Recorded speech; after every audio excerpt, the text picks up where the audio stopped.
Welcome to The Explainer. Today, we are pulling back the curtain on something you've probably seen 100 times, but maybe never really understood: the surprisingly complex love life of ducks.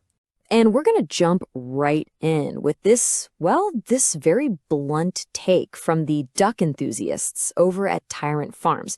They don't mince words, do they? Heathens, sexual deviants, lewd, feathered miscreants. Wow. What on earth could a duck possibly do to earn a description like that? And that really sets the stage for our central question. Because that peaceful, almost idyllic scene of ducks just paddling around on a pond, well, it turns out it hides this incredible evolutionary drama. One that's way stranger, a lot more violent, and honestly, more fascinating than you could probably ever imagine. All right, so let's start by trying to decode their mating rituals. And trust me, it's a lot more complicated than dinner and a movie. We're going to begin with the behaviors you can actually see with your own eyes, which, by the way, are pretty consistent across most domesticated ducks, since they all come from wild mallards. So this is kind of the formal dance you might see on the water. It often kicks off with some head bobbing from both the male and the female. And if she's interested, the female will do this thing called flat backing, where she stretches out her neck and flattens her back right on the water. After the deed is done, the male often lets out this kind of hilarious little whistle grunt, and then does what looks for all the world like a victory lap. It all seems very proper, almost polite, right? Yeah, about that. That polite little dance is only one part of the story. The reality is that this whole courtship ritual often gets thrown right out the window. Forced copulation is actually a common strategy for males in a lot of duck species, and that leads to a much more violent, conflict-driven world than you'd expect. And this intense, ongoing conflict between the sexes has pushed evolution to develop some of the most, bizarre anatomy in the entire animal kingdom. Which brings us right to Section 2, the corkscrew conundrum. We're about to unveil a biological secret that is, frankly, completely mind-blowing. This anatomy is so out of the blue that new duck owners often have absolutely no clue what they're even looking at. This comment from a duck owner is just perfect. First time I saw my duck's penis, I thought it was a Barbie head. It's funny, for sure, but it really gets at the genuine shock people feel. You can't really blame them. So let's talk numbers for a second, because these are just staggering. The record holder is a species called the lake duck. One specimen was found to have a penis measuring 42.5 centimeters. Now, let me put that into perspective for you. The duck's entire body is only about 40 centimeters long. So yes, you heard me right. It's literally longer than he is. So all this anatomical weirdness is a direct result of that sexual conflict we were talking about. See, the male's penis isn't just ridiculously long. It's also a clockwise spiraling corkscrew.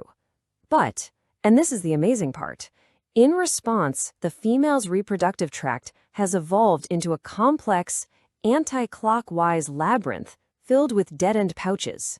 It's a biological lock, explicitly designed to block the male's key. It's a standoff. And the whole process is built around pure force and incredible speed.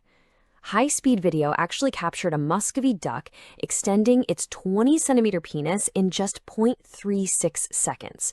Think about that, less than half a second. This is not a gentle process at all. It's an explosive biological event designed to succeed before a female even has a chance to get away. Okay, but these aren't just a bunch of strange facts for your next trivia night. They're all pieces of a much bigger puzzle. And that brings us to Section 3.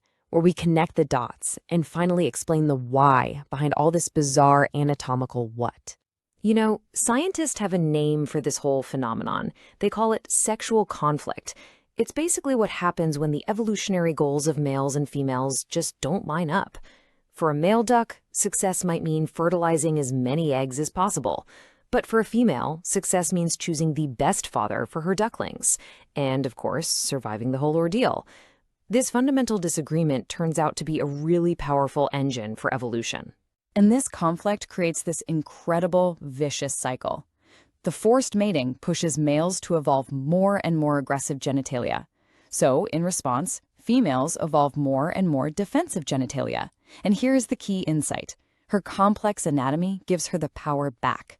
Even if a forced mating happens, her body can literally divert and trap the sperm, which means she still has the final say in who actually fathers her young. The top researcher in this field is Dr. Patricia Brennan. Her work has been absolutely foundational to understanding this. And she puts it very, very bluntly. She just says, it is really a genital war. I mean, there's just no better way to summarize this intense, millennial-long evolutionary battle. So after all that, what's the big takeaway here? What's the point? Well, in our final section, let's zoom out and explore what this wild story from the duck pond can teach us about evolution, and maybe more importantly, how we see the world around us. This really extreme example reveals some pretty fundamental truths that kind of change your perspective. It shows us that conflict, not just harmony and cooperation, is an incredible engine for creativity in nature. It proves that females aren't just passive bystanders in evolution. They are powerful, active agents shaping its course. And maybe most of all, it reminds us that even the most bizarre, seemingly random things in nature often have a hidden, logical explanation, just waiting for us to figure it out. So the next time you're at a park and you see some ducks swimming by, just remember what you know now. You're not just watching a peaceful little scene. You are witnessing the living, breathing result of an ancient, invisible war. And that leaves us with a pretty fascinating question to ponder. If a battle this incredible is hiding in a simple duck pond, what other evolutionary dramas are playing out all around us, right in plain sight?